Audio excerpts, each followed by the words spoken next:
I'm going to show you guys a video of how to clear coat over artwork. It's probably something most of you guys don't do unless you're a custom painter, so I figured this would probably be pretty interesting to some of you. So I'm going to show you guys what I'm working with and how to go about it.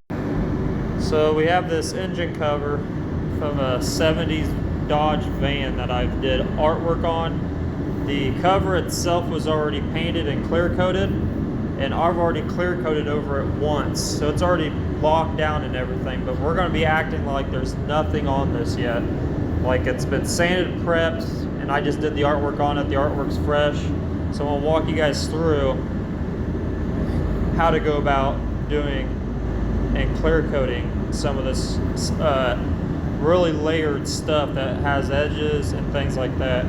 So my thinking is that you are going to need to be focusing just on the artwork, because the idea is to get it level. You don't want to see any edges, you don't want to see any humps, and even if you don't do any type of stencil work like the hand here, that's all stencil. The pick behind the hand is all masked off, so those are the things that would create a hard edge line. Everything else, as far as the free-handed flowers, they still create a bump because you're adding layers of paint to it, but it's not as bad as what it would be as if it was a stencil. So you're going to want to bury all that stuff flat. So what you need to be focused on first is not the entire cover, but just the artwork itself.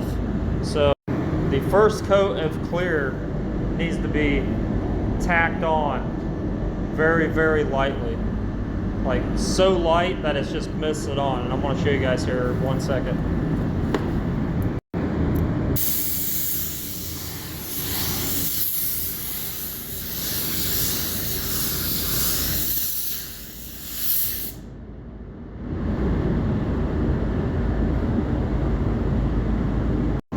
And that is the first coat, is what I call a tack coat. It's very, very light. It's almost dry, but it's still wet. But what that's going to do is going to lock in everything before it. And this is really, really needed when you're doing candy colors, because if you hammer that first coat on and that clear starts to level out, or it starts to sag or run, it will take those candy pigments and drag it, and you will ruin all your artwork, all your hard work. So the first coat needs to be a tack coat. Now obviously if you're doing, if it's already clear coated, like I've got it here, you can just go about it just clearing it just regular. But I've already put a second coat on it, so I'm going to show you guys what that second. Here's the second coat of clear. Now I'm still focusing just on the artwork.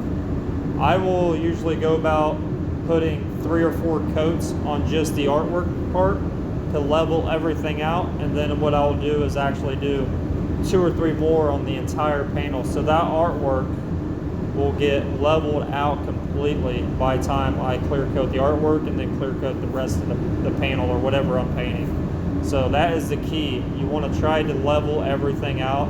That way when you sand it down, you go to buff it, you will actually be nothing but a slick surface. So ideally what you're doing is just putting, you're putting it on to take it off, but you want to build it up to where you're actually have enough to take off on those areas that has the artwork, and then still have 2 or 3 coats after that on the entire thing, because you got to make room for wet sand and buffing, usually starting from 1,000 grit all the way to 3,000 when you buff. So there's a lot of material. There's usually a mil or mil and a half that you take off, probably more if you're doing really a lot of graphics or something like that. You're probably taking off most of it just to get it flat and then buff it. So you want to make sure you have enough mils there to where when you sand it, it goes flat, and then you can actually buff it and don't have to worry about re-clearing it. Usually doing artwork or anything like that, or graphics, you're going to have 2 or 3 rounds of clear coat by itself, just to get everything flat. You're not going to get it done in the first round. A lot of cars that you see nowadays, if it's like a show car or whatever, you see it out there, that's one of the first things I look at, is if you buried your stuff, you buried the lines of the pinstripe or the edges of the graphic, and 9 times out of 10, especially in my area, they're never buried. They're just put clear on it, sand it down, buffed it. A lot of times I don't even buff it, so you can still see that heavy line. And to me, that's just it's not a completed paint job. So this is just how I go about doing it. I know a lot of people do it this way too.